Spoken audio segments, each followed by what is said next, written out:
안녕하세요. 저한테 시짜지를 하고 싶어 작정한 시누 이야기를 하려고 왔어요. 남편 친동생도 아닌 사촌 시누인데 꼴의 시누이라고 어떻게 개족보를 만들어서라도 저를 아래에 두려고 하는 것 같았어요. 나이는 저랑 같지만 남편보다는 어린이 동생인데 말 같지도 않은 억지를 부리는데 참을 수가 없더라고요. 평소에 저희랑 가깝게 지냈었다면야 굳이 시짜지를 하지 않아도 충분히 도와줬을 거예요. 그런데 어떻게 한번 대접받아 보겠다고 발악을 하는 게 정말 우습지도 않더라고요. 시누이한테 양보해야 하는 게 며느리 도리인 건가요? 설령 어느 분들은 그게 맞다고 하실지언정 저는 절대로 양보할 수 없네요. 제가 팔려온 것도 아니고 죄를 지은 것도 아닌데 시집왔다고 시짜 들어가는 사람들한테 잘 보여야 한다는 것부터 아니라고 생각합니다. 저희 집이 은근 대가족이에요. 제 위로 오빠가 둘이 있습니다. 제 또래의 삼남매는 보기 흔하지 않거든요. 그에 반해 남편은 외동이고 친가친척이라고는 시고모님 한 분밖에 안 계십니다. 저한테 갑질하려던 사촌 시누도 외동딸이고요. 저희 집도 그렇지만 제 주변 사람들 보면 다 친가보다 외가를 좋아하거든요. 사촌 시누네도 그랬었나 봐요. 시고모님이 결혼 후 시집살이 때문에 고생을 했다는데 힘들 때면 외가인 시댁으로 피신하고 그랬답니다. 그렇다 보니 자연스럽게 그 자식들인 남편과 사촌 시누도 친남매처럼 돈독했다나 봐요. 하지만 저는 그 돈독하다는 말을 받아들일 수가 없더라고요. 이유라고까지 할 건 없지만 솔직히 시고모님 인상도 처음부터 좀 별로였어요. 저희가 한참 결혼 준비하고 있을 적 일인데 남편이 시고모님한테서 연락을 받은 적이 있어요. 결혼하는 상대방, 그러니까 저를 왜 미리미리 인사시키지 않느냐고요. 인사드리는 것쯤 결혼 전에 할 수 있지만 조금 부담스러운 것도 없지 않아 있었고 시부모님도 아니고 시고모님인데 인사는 솔직하게 말해서 결혼 후에 드려도 충분하다고 생각했었습니다. 남편 말로는 시고모님이 앞으로 제대로 된 며느리 대접받고 살고 싶으면 진작에 남편 가족들한테 인사 먼저 하고 점수 따고 하는 게 당연한 거라고 했다더군요. 그 인사로 앞으로의 제 결혼 생활이 천국 같을 수도 있고 지옥 같을 수도 있다면서요. 이미 시고모님이 시어머니 노릇을 하려고 드는데 사촌 시누도 보고 배운 게 그거일 테니 시짜지를 하려던 게 아닌가 싶어요. 그때는 그런 거 잘 몰랐을 때고 저희 시어머니께서도 시외가 사람들은 나중에 기회되면 천천히 인사해도 된다고 하셨었거든요. 그러니 결혼 전에 시고모님 딱 한 번 뵙는 건데 한 번이면 끝나는 거 저도 괜히 일 만들지 말고 날 잡아서 인사나 한번 다녀오기로 결심을 했었습니다. 그런데 장소가 참 어이없었어요. 시고모님이 일하던 고깃집으로 저희를 불렀거든요. 시고모님은 평생을 전업주부로 사셨다는데 고모부님이 정년퇴직하고 노후자금이 부족하다는 이유로 일을 시작하셨다네요. 아무튼 저는 그래도 인사드리는 자리니까 장소 좀 괜찮은 곳 그런 데서 만날 줄 알았는데 한참 일하는 시간에 저희 보고 손님으로 찾아오라니 조금 의아하더라고요. 굳이 거기서? 라는 생각이 들었어요. 인사시키는데 무조건 꼭 집까지 찾아가거나 아니면 분위기 괜찮은 곳을 예약한다던가 하는 법은 없지만서도 애초에 그럴 거면 왜 그렇게 인사시키라 난리를 쳤는지 싶더라고요. 제가 남편한테도 꼭 거기서 인사를 드려야 하냐, 그럴 거면 결혼 후에 가도 되는 거 아니냐고 물어봤지만 남편은 기어이 고모가 따로 시간 낼 수가 없다고 가게 아니면 안 된다고 하셨다며 어쩔 수 없다고 하더라고요. 고모가 말하길 마음 편하게 그냥 놀러 오라고 생각하라 했다는데 솔직히 그땐 시고모님이 가게 사장도 아니고 일하는 직원인데 얼마나 분위기가 프리한 곳이길래 일하는 시간에 가족들 보고 놀러 오라고 하는지 싶었어요. 남편도 고모가 일하는 가게로 부른 적은 처음이라며 그래도 거기서 일한 지 좀 오래되셨으니 이제는 그런 눈치는 안 봐도 되는 상황 아니겠냐고 대답했지만 장사하는 가게에 놀러 간다는 게 그렇게 부담스러운 일이 아닐 수가 없었네요. 그리고 보통 초대하신 분도 시고모님이고 놀러 오라고 하신 분도 당신이니 저희는 당연히 밥은 사주시겠구나 싶었어요. 결국 장소가 확정되었다 보니 저도 좋은 쪽으로만 생각하려고 했었죠. 무슨 날도 아닌데 우리가 언제 또 우리 돈으로 소갈비를 먹겠냐. 모처럼인데 그냥 실컷 배부르게 먹고나 오자 이렇게 말이죠. 그런데 또 마침 가는 날이 장날이라고 가게에 테이블이 꽉 차 있더라고요. 오라고 해서 저희 자리를 따로 예약해 주신 줄 알았더니 그것도 아니었어요. 문 밖에서 거의 1시간을 기다렸다가 겨우겨우 들어가게 되었죠. 그나마 룸 형식의 방으로 안내해 주시더라고요. 룸자리 잡아주려고 더 기다리라고 했다는데 그때가 1월 중순이었는데 정말 너무 추워서 집에 가버리고 싶을 정도였어요. 고깃집이라 옷에 냄새가 벨까 걱정이었지만 그래도 시고모님 처음 인사드리러 가는 자리기도 했으니 롱패딩 안 입고 어느 정도 차려입고 갔었거든요. 그랬기에 이미 그때부터 시고모님에 대한 좋은 인상이 생길 수가 없었죠. 룸에 있었다 보니 홀 상황이 어떻게 돌아가는지 몰랐지만 가게 안이 정말 시끌벅적했어요. 고모님이 신경 많이 써주겠다고 주문은 당신이 맛있는 걸로 알아서 줄 테니 편하게 있으라고 하더라고요. 이렇게 바쁜 날에 공짜 손님으로 룸에 앉아있는 게 참 겪어보지 않으신 분들은 모르실 거예요. 남편한테도 우리 그냥 나중에 날 잡아서 다시 오던가 다른 장소를 잡던가 할까 몇 번을 물었지만 이미 도착했는데 뭐 별수가 있겠냐며 그냥 온 김에 제대로 먹고 인사도 잘 드리고 가자고 하더라고요. 이어서 시고모님이 고기를 가지고 들어오는데 저도 모르게 헉소리를 내버렸네요. 소갈비가 2접시 가득 쌓여서 들어오는 거예요. 5인분씩 총 10인분이라는데 남편이 고기를 워낙 좋아하기도 해서 저희가 보통 둘이 고기 먹으러 가면 3인분 정도는 먹거든요.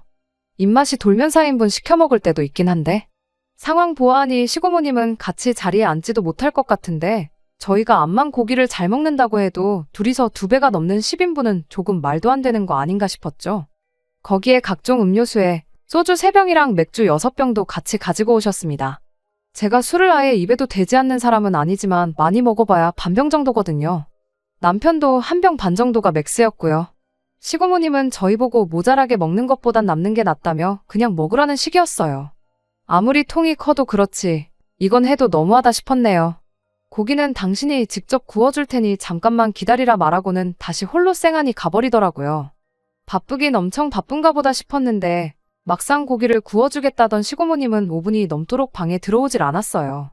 마치 저희 존재를 잊은 것처럼 말이죠. 불판이 달궈지다 못해 녹아 없어지겠더라고요. 추위에 벌벌 떨기도 했고 저녁 시간에 밥도 안 먹어서 배가 고팠으니 그냥 저희가 구워서 먹기로 했어요. 둘이서 한 2인분쯤 먹었을까 그제서야 시고모님이 들어오더니 고기를 구워준다니까 왜 벌써 먹었느냐고 한마디 하더라고요. 그러더니 저희 테이블에 또 밥 2공기에 된장찌개까지 가져다 주더군요. 가져다 준 고기만 먹어도 3일은 굶어도 배가 부를 지경이었는데 결국 남편도 고기가 많은데 밥으로 배 채울 게 뭐가 있냐며 찌개는 손도 안 대고 옆으로 치워놓았어요. 시고모님은 진짜로 고기를 구워줄 테니 잠깐만 더 기다리라고 사라지셨는데 역시나 또 방 근처에는 얼씬도 하지 않으셨습니다. 시고모님이 돌아온 건 저희가 더는 못 먹겠다 싶을 정도로 배가 불렀을 때였어요. 그때쯤에는 손님도 많이 빠진 건지 시끌벅적했던 홀에서 들리는 소리도 더 들리지 않더라고요. 고모님도 그때부터는 방에 같이 계셨죠. 저희는 배가 불러서 더는 먹지도 못하겠는데 기어이 남아있는 6인분치 고기를 마저 다 구우시더군요. 그러더니 고기에 냉면이 빠지면 쓰냐고 냉면까지 가져다 주셨고요. 밥하고 찌개야 옆으로 빼놓았었지만 시고모님이 떡하니 옆에서 고기 구워주고 있는데 신경 써서 가져다 준 냉면은 또 안 먹을 수가 없더라고요. 정말 너무나도 배가 불렀지만 보는 앞에서 억지로 꾸역꾸역 다 먹었습니다. 시고모님하고는 별 이야기 안 했어요. 둘이 얼마나 만났냐, 살집은 구했냐, 대출은 얼마나 받았냐로 시작해서 대답하기 껄끄러운 질문들까지 물어오셨죠. 예를 들면 너네 부모님은 뭐 하시냐, 집이 작아냐 전세냐, 노후 자금은 다 되어 있냐, 재산은 얼마냐 이런 것들 말이죠. 거의 호구조사나 다름없는 형식적인 질문들이 끝나고 나니 더 할 이야기도 없더라고요. 시고모님도 궁금했던 거 다 물어봤는지 저희는 신경도 안 쓰고 남아있는 고기를 불판까지 갈아가며 굽는데 여념이 없었고요. 구워놓은 고기는 쌓여만 가는데 더는 물 한 방울 들어갈 틈도 없어서 저희는 이제 그만 먹어야겠다고 고기도 그만 구우셔도 될 것 같다고 말을 했어요. 더는 물 한 방울 들어갈 틈도 없어서 한 말인데 시고모님은 있어보라며 이 고기만 마저 굽고 계산시켜주겠다고 하는데 그때까지는 생각도 못했죠. 계산을 시켜주겠다는 게 그냥 저희 집에 보내준다는 말로 해석을 했는데 그냥 저희 보고 그 돈을 계산하라는 거였어요. 정확히 말하면 저희가 아니라 저보고 말이죠. 미래의 시댁 어르신을 만났는데 우리 조카한테 계산시킬 거 아니지?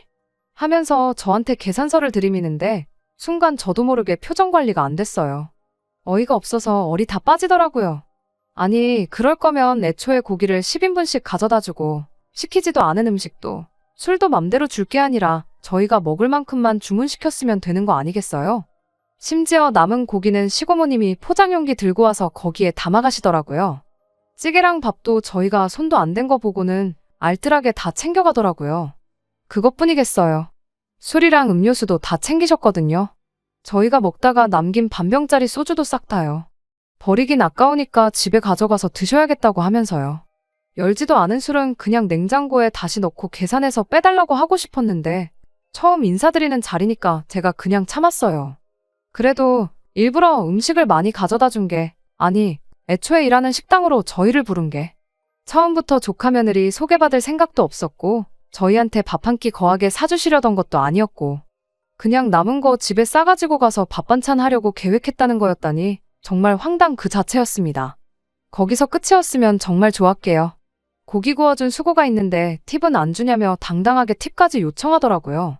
이따금씩 고깃집 가면 구워주시는 직원분께 10,000원 한 장 건네드렸던 적은 있긴 한데 그분들이야 정말 정성을 다해서 서비스를 베풀어 주셨으니 드린 건데 시고모님은 저희 밥 다 먹고 나서야 가게 좀 한산해지고 나서야 나타나서 남은 고기 집에 싸갈 생각으로 자기 먹을 거 구운 거밖에 없잖아요? 뭐 남편이 준다고 했었으니 저도 지갑에서 주섬주섬 10,000원짜리 한 장 꺼내려고 하고 있는데 시고모님이 또 거기다 대고 저한테 뉴스 보니까 미국 같은 데서는 팁으로 계산한 돈의 20% 정도를 낸다더라 이러고 있었어요. 여기가 미국인가요? 다른 손님들한테도 20%씩 팁을 요구하시나요? 가게 사장님이 고모님 이러는 건 알고 계시나요? 이렇게 물어보고 싶은 마음이 굴뚝 같았지만 남편 보고 속으로 꾹 눌러 참았습니다. 그날 집에 가자마자 남편이 저한테 65만 원 이체해줬어요. 하지만 말씀드렸다시피 돈이 문제가 아니었어요. 사실상 결혼 코앞에 두고 있는데 남편 돈이 제 돈이고 제 돈이 남편 돈 아니겠어요? 말씀드렸던 것처럼 시고모님 첫 인상부터가 정말이지 최악이었어요. 시댁하고 얼마나 돈독한 관계길래 저러나 싶었지만 정말이지 우리 시어머니가 저런 분이 아니라서 다행이다 싶었네요. 그때 이후로 시고모님을 만난 건 결혼식이었고 그 이후로는 쭉 본 적이 없습니다. 축의금도 땡전 한 푼 따로 안 주셨고 심지어 저희 집 들일 때도 일부러 초대했는데 그때도 휴지 하나 사오는 게 싫었는지 아예 오지도 않았었어요. 하지만 참 다행이구나 싶었죠. 남편 말 맞다나 시댁과 시고모님이 돈독한 사이면 괜히 결혼하고 나서 자주 마주치게 되는 거 아닌가 싶었거든요. 그런데 알아서 이렇게 거리 두고 지내주니 오히려 고마울 따름이었죠. 사촌 신우도 마찬가지입니다. 결혼 전에는 아예 만나보지도 못했어요. 결혼식장에서 처음 인사했고요. 사촌 신우는 그래도 축의금 저희한테 5만 원 해줬네요. 저희 집 들일 때도 시고모님이 안 오셨으니 사촌 신우도 당연히 안 왔죠. 명절 때도 거의 만날 일이 없었어요. 시고모님은 명절 당일 지나고 나서 시댁에 들렀는데 저희는 명절 당일에 시댁에 있다가 그날 저녁이나 다음날 아침 일찍 시댁을 나왔었거든요. 사촌 신우가 저희한테 끈덕지게 연락하기 시작한 건 저희 결혼하고 2년이 지나서였습니다. 사촌 신우가 결혼을 앞둔 어느 때쯤부터였지요. 속이 뻔히 보이긴 했어요. 언제부터 그렇게 친했다고 저희한테 반갑게 연락하고 친한 척하고 그랬는지 몰라요. 거기다 또 꼴에 저랑 동갑이라고 해서 저한테 언니 소리는 하기 싫었나 봐요. 저 부를 때마다 저기요, 저기요 하길래 내가 뭐 고깃집에서 일하는 사람도 아닌데 자꾸 저기요 저기요 부르지 말고 그냥 제 이름 석자 알려주고 누구누구씨 하고 부르라고 했습니다. 고깃집 일하시는 분들을 무시하는 게 아니라 그냥 시고모님한테 쌓인 게 많았어서 일부러 그렇게 말했던 거니 이해해주세요.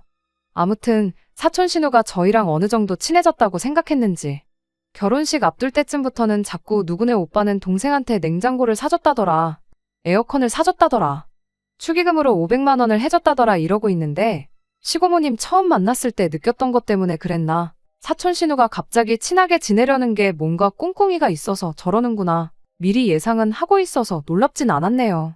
저희 결혼할 때 사촌 신우한테 축의금 꼴랑 5만 원 받은 게 전부였지만 남편이 그래도 집안 장손이라는데 손잡게 똑같이 5만 원을 할 수 있겠냐며 50만 원을 하겠다고 하더라고요. 결혼 생활 2년 동안 연락 한 번 없다가 결혼 전에 몇 번 만난 게 전부인데 50만 원 정도면 충분히 많이 한 거 아닌가 싶은데 막상 사촌 신우는 액수가 적어서 그런 건지 아니면 받아낼 건 받았으니 됐다 싶었던 건지 저희한테 고맙다고 연락이나 한 번 했을 법한데 그런 것도 없이 결혼하고 나서는 감감무소식이었죠. 모전여전이라더니 어찌 두 사람이 그리도 똑같나 싶었네요. 차라리 이렇게 연락 없이 지내는 게 훨씬 낫겠구나 싶던 차에 얼마 전 시고모님을 통해서 사촌 신우의 소식을 듣게 되었습니다. 사촌 신우가 이번에 임신을 했다고 하더라고요. 저 임신했을 때는커녕 저희 아이 태어났을 때도 축하 인사 한마디 없었기에 저도 축하한다는 말은 안 하고 그러냐고 대수롭지 않게 대답을 했죠. 시고모님은 그런 제 반응은 신경도 안 쓰고 니네 애 키우면서 안 쓰는 것들 있으면 다 보내주고 앞으로 안 쓰게 될 것들도 깨끗하게 쓰고 사촌 신우한테 물려주라는 말을 꺼내왔습니다. 그런데 보내달라는 아이템들이 전부 요즘 애 키우는 엄마들이나 알지 저희 부모님 세대들한테는 생소한 메이커 이름까지 다 알고 있더라고요. 유아차부터 시작해서 이것저것 콕콕 집어서 말하는데 놀라운 건 그 메이커 제품들이 전부 제가 저희 애 키우면서 쓰던 물건들이랑 일치했다는 거예요. 어떻게 내가 가지고 있는 것들만 속속들이 알고 있을까 싶었는데 생각해보니 제가 아이 키우면서 제 톡 프로필 사진을 자주 바꿨거든요. 그때 그것들 다 보고 기억해두고 있던 거예요. 그렇게 필요하면 직접 연락하지 괜히 상대하기 어려운 시고모님 시켜서 전화했다는 사촌 신우 속이 뻔히 보이더라고요. 그래서 일부러 주말에 저희가 안 쓰는 것들 중에서 시고모님이 보내라고 했던 것들 빼고 제일 쓸모없고 저렴한 것들만 모아서 택배로 보내줬습니다. 택배비도 당연히 착불로 보냈죠.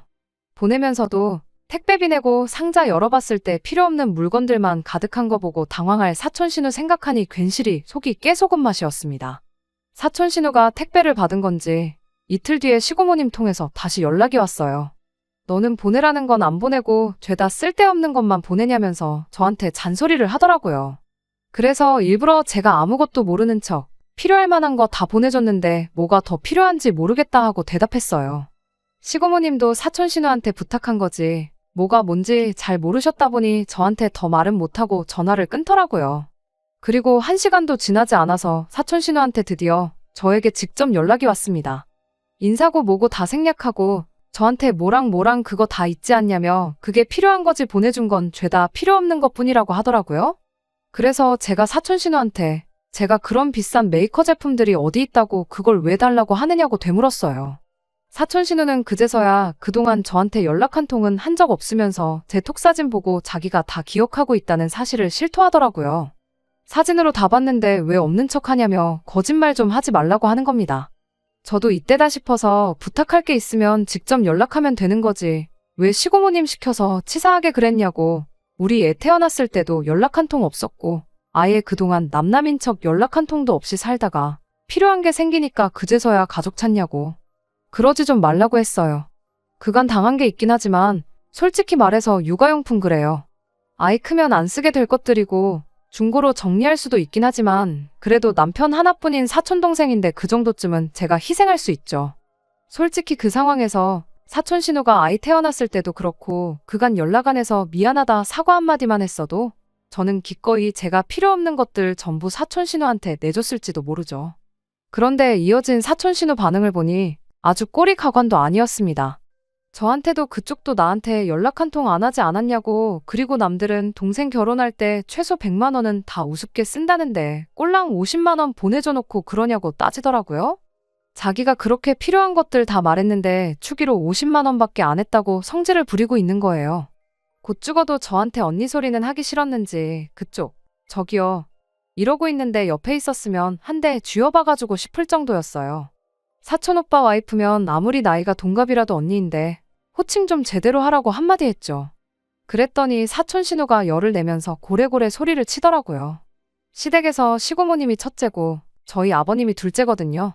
시댁에서 시고모님 서열이 더 높으니 자기가 제 남편보다도 서열이 높은 거라는 말도 안 되는 개족보 논리를 펼치면서 연락은 손아래 롤케인 제가 먼저 했어야 한다는 겁니다. 그래서 제가 신우이가 무슨 벼슬자리인 줄 아냐고 그리고 만에 하나 그쪽이 내 남편보다 언니였다고 해도 나한테 개뿔 해준 것도 없으면서 필요할 때마다 뭐 달라고 하는 꼴을 보고도 내가 해주겠냐고 염치 좀 챙기고 살라고 했어요. 신우 대접 받고 싶으면 대접받을 만큼 똑바로 행동하라고요. 그리고 내가 네 축의금 50만 원 해준 게 모자라다고 생각되면 나 결혼 전에 니네 엄마가 나한테 65만 원 뜯어간 거 있으니 그거 받아서 100만 원 채우라고 한마디 지르고 전화 끊어버렸습니다. 전화 끊고 나서 1시간 지나니까 시고모님한테 전화가 오더라고요. 전화벨 소리가 불길한 게 아마 사촌 신우가 시고모님한테 저랑 싸운 이야기를 했겠죠. 시고모님은 그 복수를 해주려고 저한테 전화한 것일 테고요. 그래서 일부러 전화 안 받았어요. 그 뒤로도 몇 번씩 전화가 걸려왔는데 일부러 다 안 받았습니다. 퇴근하고 온 남편이 고모한테 집에 가면 당신한테 연락하라는 전화가 걸려왔는데 무슨 상황이냐고 묻길래 당신도 앞으로 사촌 신우며 고모님이며 전화 한 통도 받지 말라고 했어요. 그리고 그 다다음 날이었습니다. 시어머니한테 다급한 연락이 왔어요. 시고모님이 시댁에 쳐들어와서 우리 불러내라고 아주 노발대발이라고요. 초대한 집들이도 안 왔었으니 저희 집이 어디인지 모르니 저희 시부모님 댁으로 향했나 봐요. 남편은 출근해 있던 상황이었는데 곰곰이 생각해보니 시고모님 가게 가서 제가 그 꼴을 당하고 있는데도 아무 말도 못하고 있던 게 생각나서 남편 없이 가는 게 오히려 낫겠다 싶더라고요. 그래서 어머님께 제가 지금 당장 갈 테니 걱정 마시라 말하고 바로 시댁으로 출발했습니다. 시댁 도착하니 시어머니도 열받아 있는 시고모님이 껄끄러웠는지 안 좋은 표정으로 저한테 무슨 일이냐고 작은 목소리로 묻더라고요. 시어머니께서 시고모님 눈치를 본다고 해도 저는 꿀릴 게 하나 없으니 시어머니 앞에서 큰 소리로 여태껏 신우랑 있던 일 그대로 다 말해줬습니다.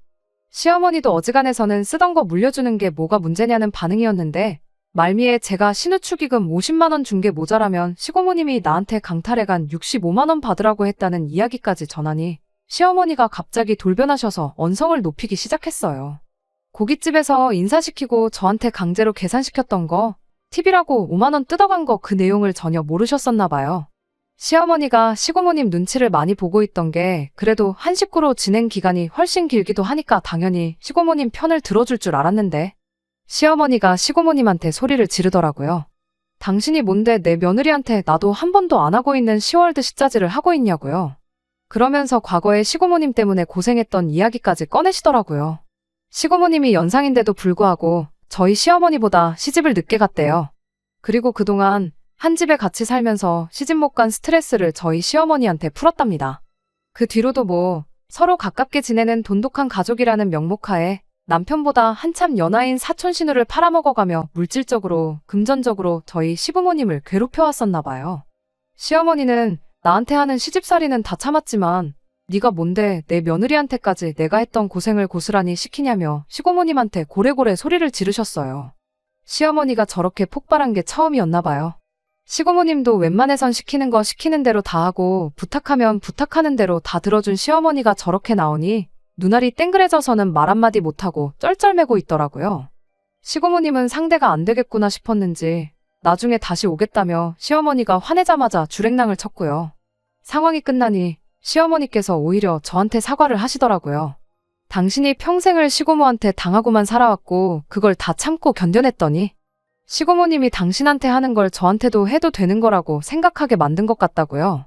저도 어머님께 아니라고 오히려 어머님 때문에 그때부터 여태까지 쌓아만 놓았던 거 한 번에 털어내서 속이 엄청 후련해졌다고 감사하다고요.